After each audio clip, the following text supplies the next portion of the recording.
Welcome back to Life on Hacks. You thought that was over, that after the second episode it was done? Oh no, it's back. In the first one of the things I did, I ended up creating the reciprocating saw blade. That was pretty fun.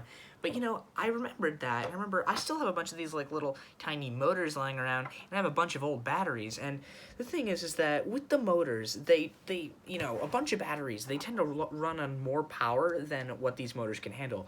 But if you happen to have a bunch of pretty much dead batteries that can't run anything else, if you run them in sequence around through each other, it powers the motor with much more power than it would normally use, while it would still have a low voltage. This means that I can take, say, like instead of 2 batteries, I can take 6, make the motor do 3 times its normal output while having it so that the voltage remains low enough for it to actually operate. Now, I don't know much about voltage or power, but I am going to try to figure some stuff out as I do it.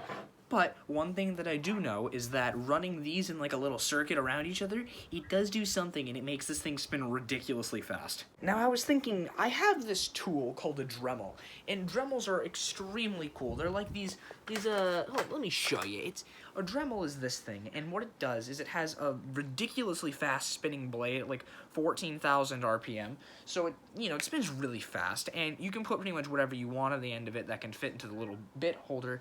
And what I was thinking of doing was there's a little buffer tool that you can, buff metal and make it look shinier. So what I'm thinking is I'm going to attempt to make my own Dremel that can buff out my Minecraft helmet. And, we'll see what we get from there. Now, obviously, the motor doesn't spin at 14,000 RPM, but you know what? I think that it'll still spin pretty fast if I end up making the little thing run on 6 batteries instead of 2. For context, this is the Dremel on with, the buffer tool at the end of it on the high setting. The only problem is the battery hasn't been charged for a pretty long time. The fact that it even has charge honestly baffles me, but the thing is that that's on the lower end of what it spins. But good thing is that I can pretty much replicate that using the, the little motor, and it may not be as good, of course, but I think it'll still work out. See, the first thing that we're gonna have to do to make this thing operational is we're gonna have to attempt, to make a sort of like chassis for it so that we can make the batteries all stay in one place, because we're gonna want to be holding this up and having the motor stick out sideways. So what I'm gonna do is I'm gonna cut it out of cardboard, and I'm pretty much just gonna make it like some kind of like drill, and it's gonna pretty much be like where you hold it and then you end up just pushing down the little aluminum wire that will run the current through it into the motor. And I apologize in advance. What I've been doing now is I've been filming the videos using a music stand where I put my phone on the end of it because it's got a clip that I can put on that. But the problem is that the phone's pretty much gonna die soon, so I'm gonna record it while I have it plugged in. So it's gonna be like all the other things where it was right here on the desk. It's gonna be right there. But I think you'll still be able to get a pretty good look at what's happening. So to make the base for this thing, we're gonna need to do some measurements. And the length of a AA battery is around 2 inches. So I'm gonna just be safe and measure out the base to be 7.5 inches. So, you got the 3 battery lengths running parallel to each other while the other row goes on the other side. And what that'll end up doing is that we'll have a little bit of room, because better to measure once, make it larger than the final one, and then cut after. So I got the pieces cut out. I got 2 of these, and I have 2 of these, which will act as the walls. And so what I'm going to end up doing is I will take these batteries, and I will have them in the middle of this, and then I will put the walls around them so that they'll be confined, and then there won't be a back to it because I'll have a little piece of wire that'll hold them up, just like the reciprocating blade. But this time, the motor will be over here standing up, so it's going to be more like a handheld, as I said, handheld drill that you'll hold up, and then you'll be able to spin stuff. So I put on the walls and everything, and now you have a little rack for the batteries. So I'm going to put this part on top, and then I'm going to end up pushing these forward and cutting off the end of it because I did cut it too big. But that means that I have space to put in the wire to hold in the batteries, so it ends up working out. So now that most of the stuff is glued on, I decided to test it out, and, normally the motor makes a little slight buzzing sound at a very low pitch, but with this one, that is, at least 3 to 5 times the power. And for this top portion, I'm not actually going to glue it on. I'm going to take some smaller pieces of this wire, and I'm going to bend them in a little L joint thing, and I'm going to connect one side to this and connect one side to the other so I can kind of like bend it up so I can close it and open it.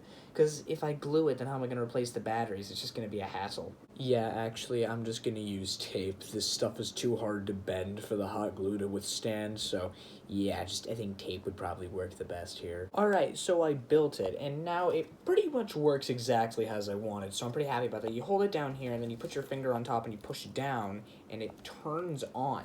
I just need to do that right, and there we go. You hear that? It goes. I guess the only thing to do now is to attach the buffer and see how it works.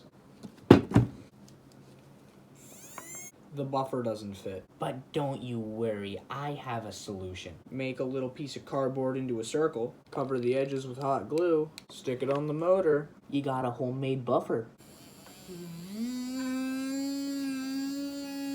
I'd say that works pretty well. You know, the funniest part is that the hot glue on the buffer, it's that this thing actually spins so fast that the friction alone from the hot glue melts it onto the metal. It's amazing. You know, my favorite little thing about this product is that you can pretty much attach anything that fits over the little end part to it. So I could stick like a big old piece of cardboard on this and have it spin in a circle. I mean, look at this. I just stuck this on and now I got some massive thing. I mean, yeah, pretty good. I've pretty much built a windmill. I mean, you walk up to someone with this, hold it out in front of you, what are they gonna do? They're gonna be terrified. And if I hot glue down the piece, oh, then you're in for some trouble, because then there's no friction between it. Now the thing spins at light speed. So what's the takeaway from this, you may think?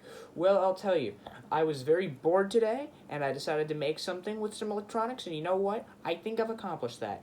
But the main part to take from this is that you can make something really dumb from materials that you can pretty much find in your house, aside from the motors, but I mean, you can buy them for like $5 for 5 of them, so I mean, you know, they're pretty cheap. Anyway, yeah, I'm not gonna say stay tuned, that's just stupid, but, you know, stay in touch, how about that? Because I'm gonna be soon making thermite, because I remembered that with a bunch of these dead batteries that I can pretty much get a bunch of chemicals out of them that I can mix together, and I can make a, you know, pretty big amount of sparks, so that should be pretty fun. I just gotta wait for some aluminum powder to get here in the mail, and I should be good to go.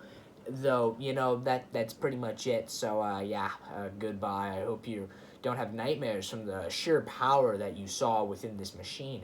But, if you do, I'm not sorry, because there's a chance that if you ever wanted to make this, you could. So then you could see the true terror for yourself.